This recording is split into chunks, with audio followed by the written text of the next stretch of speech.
군 기본이론 및 개념과 다양한 전투 수행 방식 분석. 최초로 시도되는 군 전술 전략 분석 프로그램. 작전 상황실에 오신 여러분을 환영합니다. 이곳 작전 상황실은 전문적이고 깊이 있는 분석, 그리고 다층적인 시각으로 전략과 전술을 풀어내는 공간이 될 텐데요. 제가 이 첫 회를 담당하게 돼서 무한한 영광으로 생각을 하고 있습니다. 저는 전략 전술 해설위원을 꿈꾸는 작전 상황실의 브리퍼 심호섭입니다. 오늘은 21세기의 가장 극적인 승리 중 하나로 꼽는 팔루자 2차 전투 속의 제병협동작전에 대해서 브리핑하도록 하겠습니다. 2003년 제2차 걸프 전쟁이 발발하면서 사담 후세인 정권은 붕괴되었지만 반군 무장 세력의 등장은 전쟁을 장기화시켰습니다. 특히 팔루자는 무장 세력의 중심 거점 중 하나로 부상했고, 이곳에서 민간인 4명이 무장 세력의 공격으로 희생되는 사건이 벌어지자 미국은 무장 세력 완전 수탕을 결심합니다. 전투 전술 분석을 시작합니다.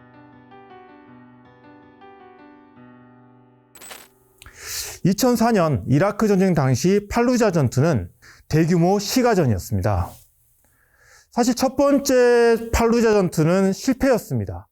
블랙워터 요원 4명, 당시로서는 이제 민간인이라고 알렸었는데요. 이들이 이제 팔루자에서 이라크 반군에 의해서 처형이 되자 이를 응징하기 위한 정치적인 목적을 가지고 갑작스럽게 시작을 했기 때문에 작전에 대한 준비가 매우 부족했습니다. 하지만 다시 시작된 2차 팔루자 전투는 상황이 달랐습니다.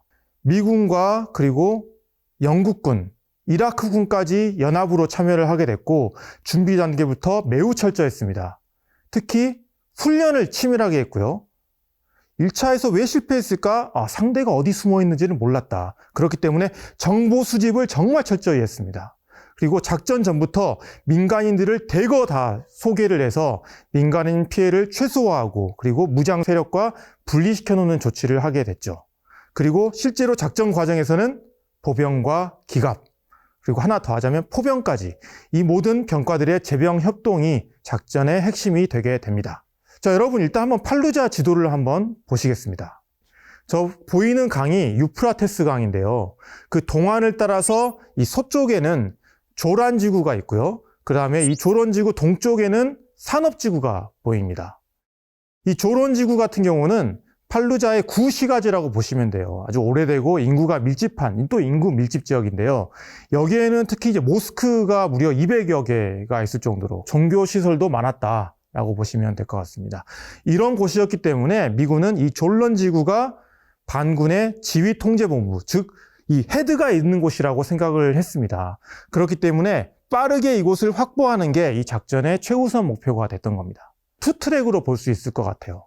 하나는 기갑 부대가 신속히 돌시를 돌파해서 아까 이야기했던 졸란지구에 있었던 미리 정보를 파악해놨던 주요 목표를 장악하는 것이었고요. 또 하나는 해병대와 보병이 블록 단위로 이 도시를 수색하고 건물을 소탕하는 방식으로 진행이 되게 됩니다. 작전 목표 달성을 위한 미국의 작전 준비는 어땠을까? 정말 많은 병력을 투입을 했지만 크게 봤을 때는 2개의 해병연대 전투단이 주축이었습니다. 그리고 이 연대 전투단에는 2개의 해병대대와 1개 육군대대가 들어가게 되는데요. 8,000명 정도가 됐고요. 이라크 보안군 2,000명이 투입됐고 이제 각종 지원부대가 2,500명 정도가 투입됐습니다. 그래서 합치면 13,000명이 넘는 규모인데 반군으로 봤을 때는 한 숫자가 3,000에서 5,000이었고 무기는 조악했습니다. 원시적인 무기를 가지고 있었죠. 1차 전투가 끝난 다음에 알카에다를 비롯해서 많은 테러리스트 집단들이 이쪽으로 들어오게 되거든요. 도시 전체가 반군의 거점이 됩니다. 그러면서 특히 남쪽 지역을 엄청나게 요새화시켜 놓게 됩니다. 미군이 동쪽이나 아니면 남쪽으로 올 거라고 예상을 했거든요. 왜 그랬을까요? 그거는 미군의 작전 준비에 있었습니다. 지금 이 지도에 표시되어 있는 단계선들이 보이시나요? 네, 이 단계선은 뭐냐면 쉽게 말하면 여기까지 확보했다라고 하면서 서로 확인하기 위한 기준선입니다. 작전을 위한 작전 기준선인 겁니다. 시가전에서는 골목 그리고 블록 단위로 싸우다 보니까 이런 선을 그려놔야지 아군끼리의 어떤 혼란을 줄이고 그 다음에 작전 통제를 하면서 원활하게 작전을 진행을 할 수 있는 거죠. 그리고 북쪽에서부터 각 대대별로 이렇게 구역을 나눠놓습니다. 그러면서 북에서 남으로 내려가는 방식이었는데 작전 시작하기 전에 다양한 기만 작전을 하거든요. 거기에는 가짜로 군사 기지를 만들어 놓고 그 다음에 남쪽이나 동쪽에서 위력 수색을 계속했고요. 그 다음에 거짓 정보를 계속 흘립니다. 특히 거짓 정보에는 주민들한테 삐라를 뿌리잖아요. 우리가 이제 공격하니까 너희 도망가야 된다라고 하는 삐라를 뿌릴 때 우리가 남쪽에서 올라간다. 아니면 우리가 동쪽에서 올라간다. 이런 식으로 이제 계속 선전을 함으로써 팔루자 반군도 완전히 이제 속이게 되는 효과를 거두게 됩니다. 미국이 생각한 실제 전투 수행 방식의 핵심은 무엇일까? 크게 우리가 세 가지 단계로 볼 수 있을 것 같은데요. 첫 번째 단계가 바로 고립 단계입니다. 이 말은 뭐냐면 도시의 외곽을 완전히 봉쇄한다. 그리고 주요 진입로를 완전히 차단한다는 거죠.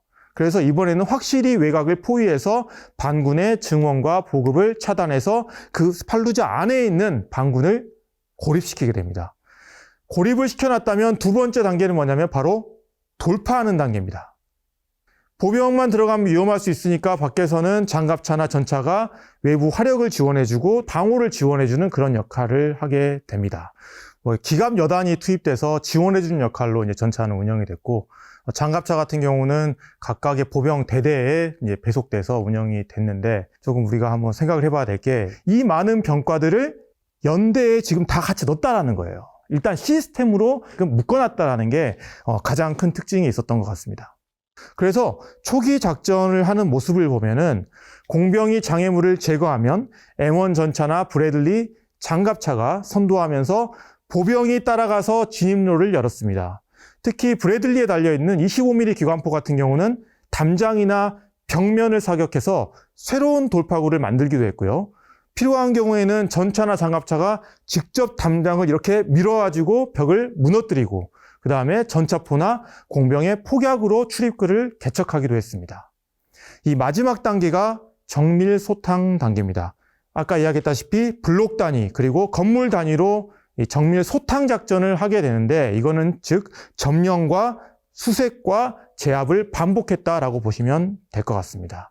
특히 저항이 심했던 모스크나 아니면 이 강화된 건물 같은 경우는 전차포나 공병의 폭발물을 이용하여 진입구를 열고 그 뒤를 보병이 따라가면서 건물마다 들어가서 싸우는, 건물을 수색하고 소탕하는 그런 구조였습니다. 바로 공병과 전차와 보병의 삼각편대라고 보시면 될 것 같아요.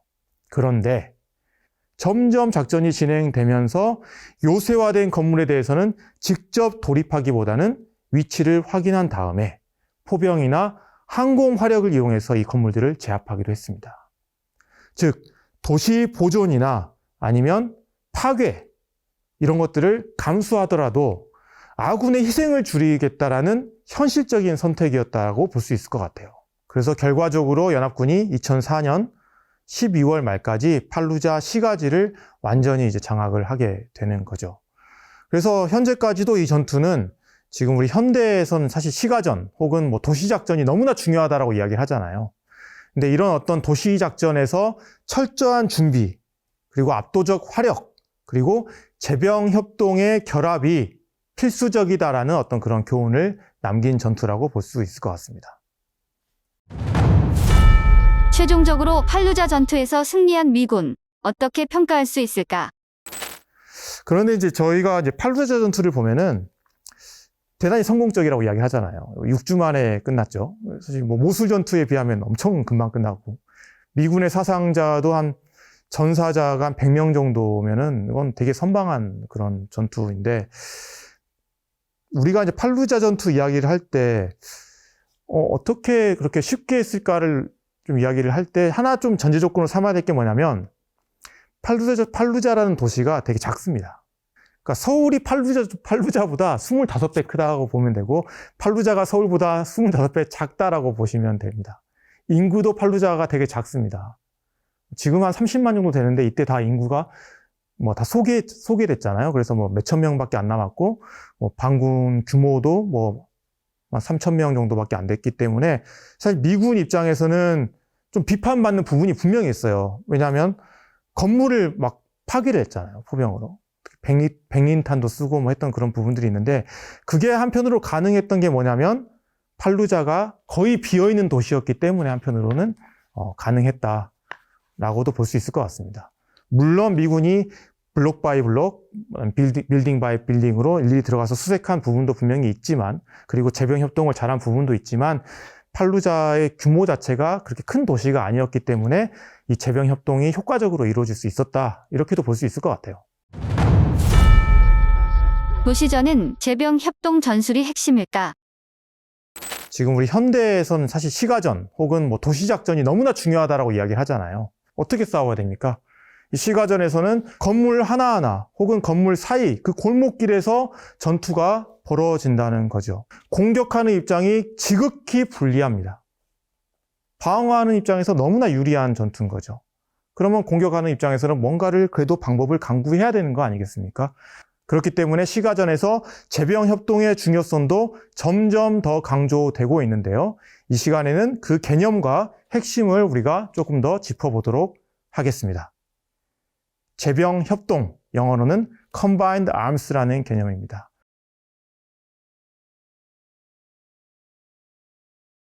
육군에 여러 가지 병과가 있잖아요. 뭐 보병도 있고요, 기갑도 있고요, 포병도 있고요, 공병도 있고요, 뭐 의무도 있고요, 정찰도 있는데, 이런 모든 병과들을 함께 모아서 같이 싸우자는 겁니다. 미 육군은 교범에 재병 협동이 도시작전에서 필수적이며 기갑은 보병을 지원하고 보병은 기갑을 지원해야 된다라고 강조를 했습니다. 보병은 좁은 골목을 누빌 수 있고요, 건물을 수색할 수 있지만 방어력은 약합니다. 화력은 약합니다. 전차는 화력과 방어력이 강하지만 시야가 좁고 보병처럼 기민하게 움직이기가 어렵습니다. 그래서 이걸 함께 하자는 겁니다. 그래서 보병과 기갑이 함께 전진하면 도시처럼 복잡한 지형에서도 화력이나 그리고 생존성이나 기동성을 동시에 높일 수 있다는 겁니다. 그런데 이쯤 되면 이런 질문이 나올 수 있을 것 같습니다. 전차를 끌고 또 포병이 막 지원해주면서 우당탕탕 뭐 이렇게 들어가는 게 아니라 보병이 은밀하게 침투하면 되지 않겠냐는 거죠. 실제로 그런 훈련 사례가 있었습니다. 중대급 병력으로 도시에서 하나의 건물을 침투해서 그 건물을 함락시키려고 했던 훈련이었습니다. 그런데 그 결과가 참담했습니다. 건물을 제대로 뚫지도 못했고요. 부상자가 무더기로 생겼고요. 도시 지역이다 보니까 후송도 엉망이 됩니다. 그러다 보니까 최종적으로는 39명의 부상자 중에서 후송이 안 되다 보니까 무려 27명이 전사를 하게 되고요. 적사살은 15명에 그쳤습니다. 훈련이긴 했지만 뭐 실제는 더 했겠죠. 실전으로 간다면. 왜 이런 결과가 나왔을까요? 아무리 훈련이 잘 된 보병이어도 그 요새 건물에 벽을 뚫을 수 있는 화력이 없었고요. 그 다음에 부상자를 수송할 수 있는 장갑차가 없었던 겁니다. 그런데 이 중대가 다음 훈련에서는 전술을 바꿨습니다. 보병과 전차가 함께 했던 거죠. 보병이 먼저 앞에서 교두보를 확보를 하고요. 그 다음에 상대방의 대전차 무기를 제거합니다. 그 다음에 차량이, 전차가 혹은 장갑차가 뒤에 한두 블럭에서 붙어가지고 엄호하는 어떤 그런 구조를 만든 겁니다. 그래서 보병이 앞장서고 차량이 뒤에서 받쳐주니까, 이렇게 작전하니까 부상자가 불과 32명밖에 안 났습니다. 그리고 사망자는 6명으로 줄었습니다. 그리고 적을 더 많이 피해를 입히게 됐죠. 25명을 사살하게 됩니다. 분명히 같은 중대예요. 레벨 똑같아요, 실력이. 그런데 다른 훈련 결과가 나타난 겁니다. 이 훈련은 결국 재병협동의 효용성 혹은 성과가 분명히 있다라는 것을 보여주는 거겠죠. 결국에는 전투력의 각 요소들이 있잖아요. 뭐 지휘나 정보나 기동이나 뭐 정보 수집이나 화력이나 아니면 작전 지속 지원이나 뭐 지휘 통제, 이런 모든 요소들을 순차적으로 사용하는 것보다는 함께 동기화해서 동시에 사용하자. 그러면 더 큰 효과를 거둘 수 있다라는 이야기인 겁니다. 시점과 위치가 맞물린 작전이라고 볼 수 있고 이게 바로 도시전에서 재병협동의 핵심이다 라는 거죠. 대부분의 전쟁이 도시에서 진행되는데 이것이 시사하는 바는 무엇일까? 그 상대국이 가지고 있는 힘이 어디에 집중되어 있느냐. 결국엔 도시에 집중되어 있다. 그렇다면 상대를 굴복시키기 위해서는 어디를 함락시켜야 되느냐?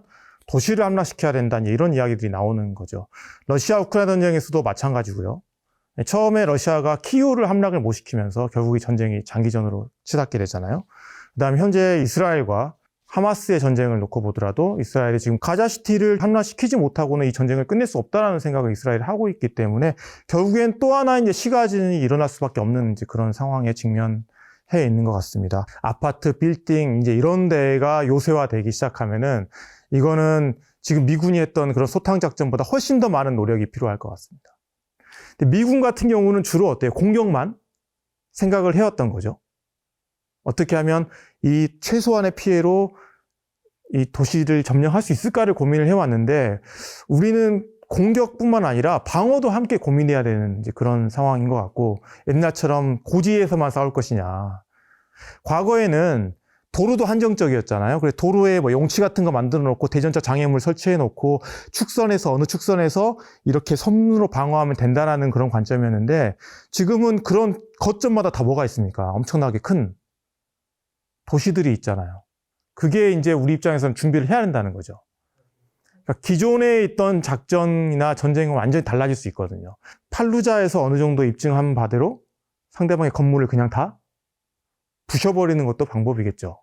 그런데 팔루자는 비교적 작은 도시였기 때문에 그 방법이 통했을지 모르겠지만 그보다 훨씬 더 큰 스케일의 도시일 경우에는 그 방법으로 과연 도시작전을 성공으로 이끌 수 있을까요?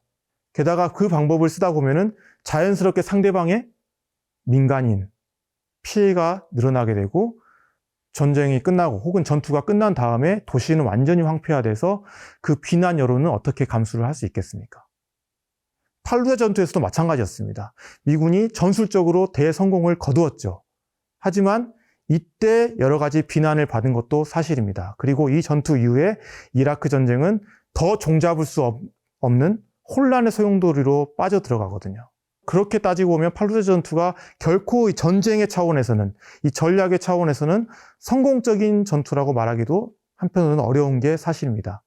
내 목표 달성을 위한 그 부분과 그 다음에 민간인의 어떤 피해 등등, 그러니까 결국 이 전쟁에서 큰 차원에서 봤을 때 이게 어떤 의미를 미치지 이 두 가지를 모두 고려할 수밖에 없는 게 또 시가전인 것 같고 도시지역 작전인 것 같습니다. 미래의 도시전은 어떻게 변화하고 어떻게 대비해야 할까? 재병협동은 가장 밑바닥입니다, 사실. 이제는 재병협동에서 더 나아갔습니다. 그러니까 도시작전에서도 다영역 작전을 해야 된다는 거예요. 그 말은 뭐냐면 정보전도 해야 되고요. 그다음 민간 통제나 아니면 그러니까 결국에는 민관군이 어떻게 함께 할 수 있냐는 거죠. 뭐 전자전도 해야 될 거고 사이버전도 해야 될 거고 그러니까 미군이 생각하는 다영역 작전, 공군도 들어야 되고요. 그러니까 더 많은 차원의 어떤 그런 작전 혹은 전술적인 능력이 이제는 이 도시작전에 투입돼서 싸울 수 있는 그런 준비를 하고 있습니다.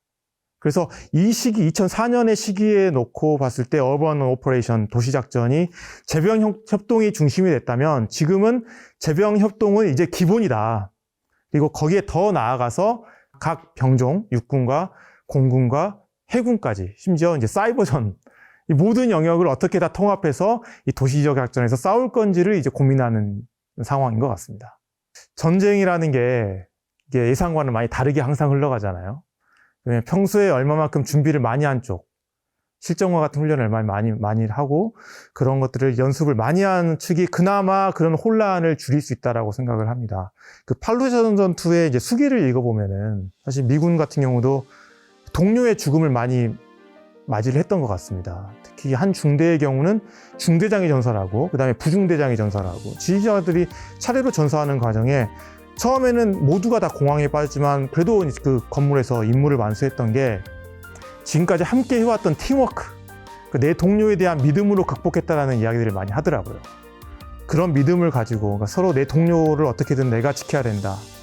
나는 어떤 그런 생각으로 결국에는 가장 이제 말단 제대에서는 그렇게 싸우는 것 같습니다. 그리고 그렇게 싸워야만 되는 게 바로 이 시가전의 건물 안에서의 전투인 것 같습니다. 빠르게 변화하는 전장의 중심이 된 도시전. 과거의 도시전은 포위전이었고 현대 도시전은 제병 협동이 중심이었다. 그리고 앞으로의 도시전은 어떻게 변화할까? 작전 상황실, 도시전의 전술, 전략 브리핑을 종료합니다. 오늘 우리가 살펴봤던 팔루자 전투와 같은 앞으로 다양한 전투들을 또 다양한 시각으로 우리가 살펴보도록 하겠습니다. 지금까지 작전 상황실의 심호섭이었습니다.